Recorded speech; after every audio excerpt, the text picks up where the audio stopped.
nous allons maintenant recevoir un humoriste très controversé, mais ici nous faisons parler tout le monde, du moment que la parole raisonnée est équilibrée et la parole irraisonnée condamnée. C'est l'heure du deuxième invité de la semaine.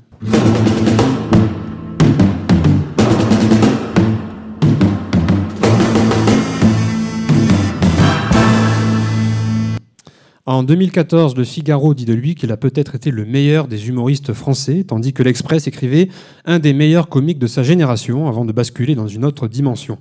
Militant antiraciste depuis sa jeunesse, d'abord à gauche, où il avait de nombreux amis médiatiques, militant anti-FN, il a fini par se rapprocher de Jean-Marie Le Pen, puis d'Alain Soral et d'autres figures de l'extrême droite. Il est désormais célèbre pour ses prises de position anti-israéliennes, anti-sionistes, qui ne sont pas vraiment loin de l'antisémitisme. Il a d'ailleurs fait l'objet de multiples condamnations judiciaires depuis le début des années 2000, puis médiatiques, aujourd'hui ostracisé de tous les médias. Tout cela s'est un peu cristallisé en 2013 par son opposition à Manuel Valls, alors ministre de l'Intérieur, qui avait demandé à faire interdire son spectacle Le Mur. Il joue aujourd'hui à guichet fermé dans toute la France, doit envoyer un SMS à ses spectateurs à la dernière minute pour indiquer le lieu secret du spectacle, le dernier étant intitulé sobrement « Gilets jaunes ». Alors depuis l'émergence du mouvement, il s'en est fait un des porte-voix, et c'est notamment pour ça qu'on l'invite. Dieudonné, bonsoir. Bonsoir. Alors merci beaucoup d'avoir accepté notre invitation dans Ça reste en off. Et comme je le disais d'ailleurs tout à l'heure, on estime ici que tout le monde a le droit à la parole, quelle qu'elle soit, dans les limites de l'acceptable, tant qu'il y a contradiction en face, donc merci. Non, écoutez, jusqu'à présent, ça s'est toujours très très bien passé. J'ai été effectivement interdit de certains médias pour des raisons qui sont des raisons politiques. Ouais. Aujourd'hui, je suis sur votre antenne, et puis je m'exprime. Bonjour à tous. Vous allez voir, je suis pas un dangereux personnage. On va voir ça. Merci à vous. Alors, vous êtes en ce moment en tournée dans toute la France pour votre spectacle intitulé Gilets jaunes. Pour vous, qu'est-ce que ça signifie, ce mouvement ? Alors, le mouvement des Gilets jaunes est un mouvement important pour moi. Il manifeste le génie français, cette capacité à se réveiller, cet instinct d'intelligence propre à ce peuple qui, de manière peut-être désorganisée dans un premier temps, mais extrêmement humaine, chaleureuse, les gens se sont rapprochés. Moi, dans mon quartier, à côté de Mantes-la-Jolie, puis après à Paris, et puis j'ai fait tout un tas de vidéos, et j'ai été porté par ce mouvement dès le départ, et je trouve c'est un mouvement qui est plein d'espoir. Est-ce que vous estimez que vous représentez beaucoup de gilets jaunes ? Et sinon, est-ce que c'est pas un peu de la récupération pour faire votre publicité ? Oui, qui fait de la publicité ? Moi, je ne travaille pas pour les grands médias, pas pour les grands groupes de ma vie. Je n'ai jamais fait de publicité que pour moi-même ou pour mes spectacles. Alors aujourd'hui, les Gilets jaunes, ils n'ont pas de porte-parole. S'il y a un porte-parole pour moi des Gilets jaunes, canal historique, c'est Jésus lui-même. Il se déplaçait. D'ailleurs, c'est l'affiche de votre spectacle. C'est Jésus qui est sur la croix avec un gilet jaune affublé. Oui, c'est le gilet jaune canal historique. C'est l'homme de vérité qui par sa vérité, par sa lumière, a réussi à emporter l'adhésion du peuple et puis à nous faire lâcher prise aux marchands du temple. Aujourd'hui, c'est d'actualité. Alors voilà, je pense que dire que je suis un gilet jaune, bien sûr, mais il n'y a pas d'autre porte-parole pour moi chez les gilets jaunes que celui qui a tout donné. Alors, il y a plusieurs années, dans la presse, vous aviez déclaré vouloir, je cite, « un jour une société métissée, mélangée, où toutes les religions, toutes les cultures vont vivre en bonne harmonie ». Or, dans vos sketchs, vous parlez sans arrêt des sionistes, des banquiers, des lobbies, vous ressassez sans cesse la traite négrière. Alors déjà, est-ce que vous n'êtes pas proche par ces idées du mouvement indigéniste ? Et en plus, est-ce que vous ne pensez pas que ça ne participe pas vraiment à l'apaisement que vous appeliez avec ces propos ? Est-ce que le meilleur moyen, finalement, pour reconnecter ces communautés entre elles et les fondre dans la France, sans pour autant nier leurs spécificités et leurs histoires, est-ce que ce n'est pas au contraire d'arrêter d'en parler et de cesser de remuer le couteau dans la plaie ? Jésus disait, il n'y a plus de Grecs, plus de Romains, plus de... je ne sais pas, moi je pense que aujourd'hui, vous avez le droit d'avoir le regard que vous voulez sur mon travail. Quand vous dites que je ne parle sans cesse d'eux, c'est que vous ne connaissez pas mon travail. Lorsque j'ai été condamné à l'époque pour Le Mur, c'était 2 répliques dans le spectacle que j'ai retiré. J'ai fait un nouveau spectacle qui s'appelait Asuzoa, donc expurgé de ces 2 réplique, et puis j'ai fait mon spectacle. En réalité, je Mais dans vos sketchs sur YouTube, ce sont quand même des thématiques qui reviennent régulièrement dans chacune de vos vidéos. Vous taclez toujours un petit peu. Comment ? Moi, je pense que c'est un sujet qui est extrêmement sensible. Et vous savez, on côtoie les limites de la liberté d'expression lorsque l'on fait le travail d'humoriste. Et il y a une limite. Et cette limite, c'est tout ce qui touche, de près ou de loin, à ces questions du sionisme, quoi. Et c'est tout. Et c'est une sensibilité particulière. En France, vous pouvez faire des sketchs, on l'a vu, sur les Chinois, de manière outrancière. Il n'y a aucun souci sur les Noirs, sur les musulmans, sur... voilà. Est-ce que ce serait pas plus simple d'arrêter carrément d'en parler, arrêter de parler de ces communautés, même limite arrêter de faire des sketchs sur les Chinois, les Noirs, etc., pour apaiser la France comme vous le vouliez, comme vous l'avez déclaré un jour? C'est une solution que vous apportez, là, que je découvre, moi. C'est de dire aux humoristes d'arrêter de parler... Pas d'arrêter de faire de l'humour, mais de l'humour sur autre chose, peut-être. Oui, mais en tout cas, sur des sujets qui dérangent pas, quoi. Alors, je sais pas, moi, encore une fois... Non, mais encore une fois, je suis d'accord, mais vous êtes d'accord avec moi que si on n'apprécie pas, je veux dire, on baisse le volume, on vient pas me voir, puis c'est tout. Alors, oui. C'est plus simple. Le 27 novembre dernier, vous avez été condamné à 9 000 € d'amende pour complicité d'injures à caractère antisémite au sujet d'une chanson que vous avez publiée qui s'appelle « C'est mon choix ». Oui. Et vous êtes convoqué par la justice le 17 janvier à Genève pour des propos négationnistes lors de vos spectacles en Suisse. Alors vous le savez sans doute, les actes antisémites ont explosé en 2019 en France de 74% par rapport à l'année dernière. Il y a les insultes quotidiennes que subissent les Juifs, notamment en Seine-Saint-Denis. Ils doivent fuir le département. Il y a les tags dans les cimetières, encore récemment. Il y a des meurtres ignobles, comme celui de Mireille Knoll, cette octogénaire violemment assassinée chez elle. Est-ce que vous n'avez pas le sentiment, en pointant du doigt les Juifs de la sorte, de participer à cette résurgence de l'antisémitisme ? Moi, je ne fais pas d'amalgame. Je ne stigmatise pas les Juifs dans leur ensemble. Mais il y a des Juifs, vous en parlez, qui peuvent se cacher derrière leur appartenance pour commettre des choses délictuelles. Et alors, vous savez, je pense que, encore une fois, c'est un sujet, c'est vous qui m'en parlez. C'est vous qui me parlez ce soir des Juifs. Je ne vous en ai pas parlé, moi. Bon, après, parce que c'est un sujet qui revient régulièrement dans votre bouche, donc on est un peu obligé d'en parler. Vous me dites, après, j'ai été condamné. Mandela a fait 27 ans de prison. Ouais, bah, c'était pas pour les mêmes raisons, exactement. Comment ça, c'est pour des raisons raciales? Il disait simplement, j'aimerais bien vivre libre. Ouais. Il a été enfermé pour ça. Moi, je demande ma liberté d'expression, c'est tout ce que je demande. Mais il y a un groupe de gens qui me la refusent. Bon, aujourd'hui, vous m'accordez une liberté d'expression en revenant sur toutes mes condamnations. Alors, on pourrait aussi faire toutes les condamnations. Comment se fait-il qu'un Marc-Olivier Fogiel, qui a été condamné pour injure raciale à l'endroit des Noirs, il a fait une blague sur l'odeur des Noirs, comment se fait-il que lui, il a été nommé directeur général de BFM TV? Comment se fait-il que Zemmour, qui a été condamné, on le voit partout? Pourquoi, moi, vous me précisez, et tous ceux qui ont été condamnés, le maire, vous êtes de Bordeaux, le maire de votre ville a été condamné, il s'est présenté au présidentiel. Mais de quoi parlons-nous en réalité? Moi, j'ai été condamné pour des sketchs. Là, tout à l'heure, on me dit 9 000 €. J'ai chaud à la tête devant le barbecue. Écoutez, j'avais été condamné, j'ai fait une chanson avec un juif qui s'appelle Germain Guess-Cohen. Ouais. Cette chanson, c'est « J'ai chaud à la tête devant le barbecue », condamné à 9 000 €. Lui, ses parents sont morts dans les camps. Il m'a dit, Dieudo, tu as raison de faire des sketchs sur ceux qui exploitent la souffrance de mes grands-parents. Après, voilà, mais ça, vous ne le savez pas. Oui, mais après, quand je vous parle de ça, c'est parce que bon, je suis pas le seul à affirmer ça, mais vous avez été ostracisé, vous l'avez dit vous-même, par à peu près tous les médias. Vous avez subi de multiples condamnations par la justice. C'est pas tous les médias. En fait, vous avez plein d'amis dans les politiques et y compris des humoristes. D'ailleurs, Elie Semoun, on pourra en parler, qui vous ont un peu tourné le dos à cause de justement de ces propos-là. Donc ça vient pas forcément de moi. C'est pas moi qui dis que vous avez des propos antisémites. Je vous connais même pas, donc je m'imagine bien que vous imaginez bien que je n'ai rien contre vous.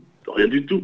Mais juste, par vos questions, vous servez une propagande qui est de dire Dieudonné est un personnage. Non, j'essaie de lever le voile là-dessus. Vous ne croyez pas que BFM, c'est un média controversé? Vous ne croyez pas qu'Emmanuel Macron est un personnage controversé? Mais ils sont tous controversés, mais ils ne font pas d'incitation à la haine comme... Ils ne font pas d'incitation à la haine, BFM TV?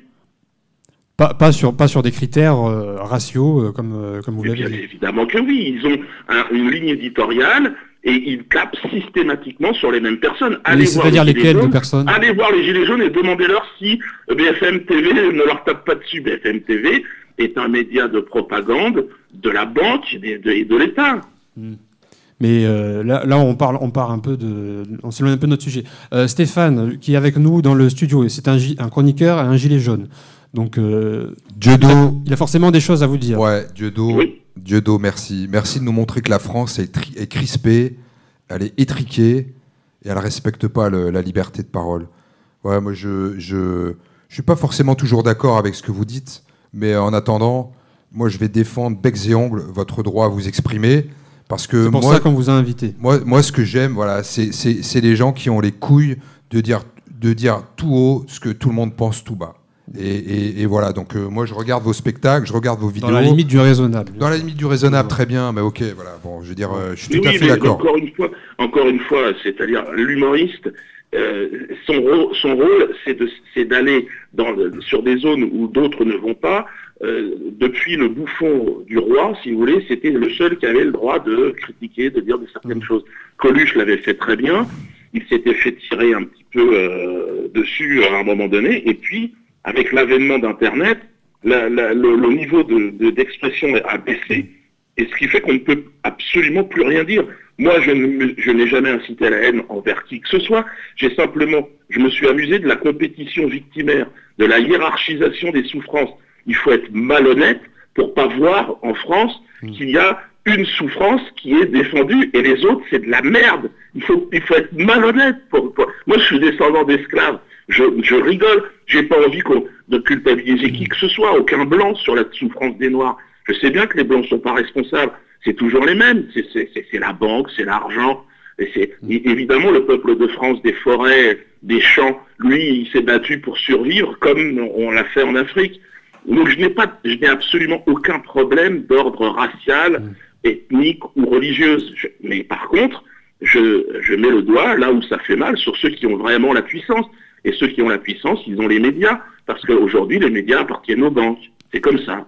C'est une autre forme de violence qui nous est imposée à tous. Ouais. En tout cas, vous avez le droit de dire ce que vous voulez. C'est pour ça qu'on vous a invité et qu'on vous oppose à la contradiction. Par rapport à la liberté d'expression que vous en parlez, vous disiez qu'on a de moins en moins le droit de dire ce qu'on veut. Vous en avez fait les frais. Et est-ce que vous pensez pas que, par exemple, avec le fait que Éric Zemmour est tapis rouge tous les soirs sur CNews, c'est un peu un contre-argument à cet argument-là? C'est à moi de vous poser la question. Pourquoi, selon vous, Éric Zemmour est invité sur les plateaux et pas moi? C'est moi qui vous pose la question. Moi, je n'ai pas la réponse. Alors, si vous pouvez la donner. Moi, je ne suis pas invité. Lui, il l'est. Quelle différence y a-t-il entre nous? Moi, je suis un humoriste qui travaille dans le cadre de l'humour. Je n'ai pas le droit de faire une chanson et qui est coécrite avec mon co-auteur, directeur de publication qui est juif. Je n'ai pas le droit de faire une chanson qui dit « J'ai chaud à la tête devant le barbecue ». Et lui, il peut dire qu'on est en guerre civile et que les costumes nazis sont remplacés par des djellabas. Où est le curseur de la liberté d'expression, selon vous? Il faut être aveugle ou malhonnête pour ne pas le voir. Stéphane, un dernier mot. Non, mais ce que dit Dieudo, moi je suis tout à fait d'accord. Enfin, ça ne fait illustrer qu'une chose, c'est que nos médias, ils sont entre les mains d'une caste qui décide de qui a le droit de parler, qui a le droit de fermer sa gueule. Et je trouve pas ça normal. Voilà, c'est pas la France que je reconnais, c'est pas la France dans laquelle j'ai grandi et que je veux voir progresser. Bon ben, c'est vrai. Merci. Moi, ce que je pourrais dire simplement pour les médias ne sont pas libres, ils appartiennent à des groupes, ils appartiennent à des banques, et vous imaginez bien qu'ils ne peuvent pas divulguer des informations qui vont à l'encontre de leurs intérêts. Donc, il faut aller sur Internet, il faut arrêter d'écouter BFM, il faut arrêter d'écouter la télé, et puis il faut aller sur Internet, et puis choisir les réflexions qui vous intéressent, et puis aller là où vous avez envie d'aller. Bon, après, BFM, c'était un peu réducteur. C'est toujours l'exemple qu'on prend le plus caricatural, mais il y a quand même une certaine pluralité d'opinions, malgré le fait que les chaînes appartiennent à différents groupes. Entre CNews et où il y a Zemmour et BFM, je suis interdit pas. Partout, hein. Donc il n'y a pas de pluralité.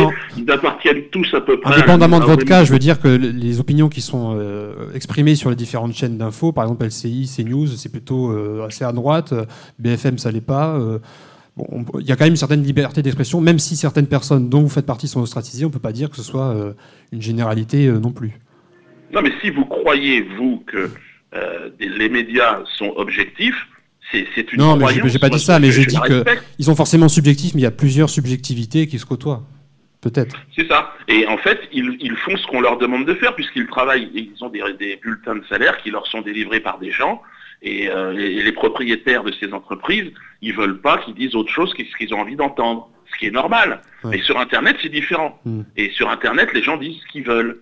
Et moi, je trouve que le vrai travail de journaliste, normalement, il va s'exprimer dans un espace comme celui de l'Internet ou et prochainement des blockchains, c'est-à-dire un espace parfaitement libre et hors de contrôle.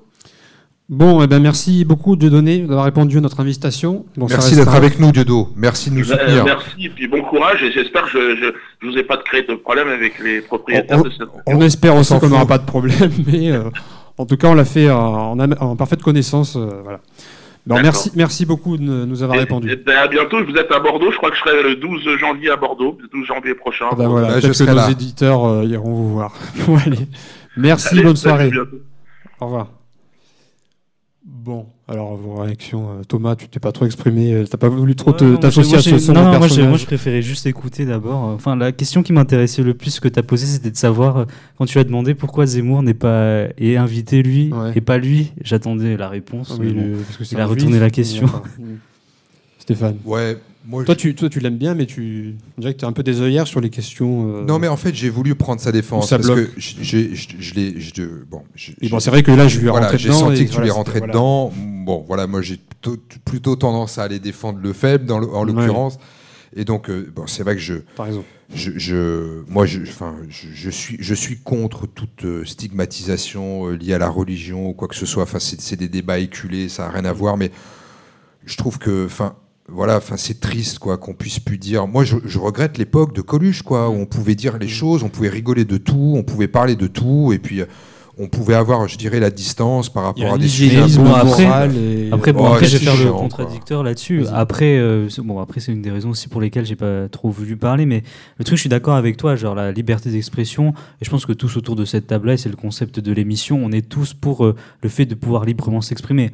Après, je sais pas, dans la personnalité de Dieudonné, il y a quelque chose... pour avoir regardé beaucoup de ses sketchs, pour avoir regardé quelques-unes de ses interventions, notamment sur YouTube, etc., c'est très ambivalent, mais c'est pas que ambivalent. J'ai l'impression que c'est délirant, limite. C'est toujours les mêmes, genre, les sionistes. Et à un moment, tu te dis, mais bon, on peut pas non plus résumer tous les maux du pays à une communauté comme ça pointée du doigt. Après, je trouve pas qu'il parle que de ça quand même. Moi, j'ai vu ces vidéos sur les gilets jaunes. Moi, j'ai regardé quelques vidéos. Moi aussi, j'ai regardé, mais justement, sans forcément le connaître très bien, mais dans chaque vidéo, c'est les sionistes, les banquiers, les francs-maçons aussi. On a oublié d'en parler. Ouais. Bon, après, je suis pas contre le fait qu'il s'exprime. Enfin, voilà. Après, oui, bien sûr. Le discours peut. Et puis en plus, il représente tout un pan de la. Mais bon. Le truc, c'est qu'il représente tout un pan de la population, et si on l'ostracise, on le victimise, et on lui attire plus de succès comme ça. Je pense que s'il était moins ostracisé, qu'il avait sa place dans les médias, il serait peut-être pas aussi populaire, parce qu'on verrait. Ça, c'est tout à fait possible. Ces contradictions au grand jour, et je me demande si ça lui sert pas d'ailleurs indirectement. Ouais. Voilà, bien sûr. C'est tout à fait possible sur le plan commercial ou financier, mais.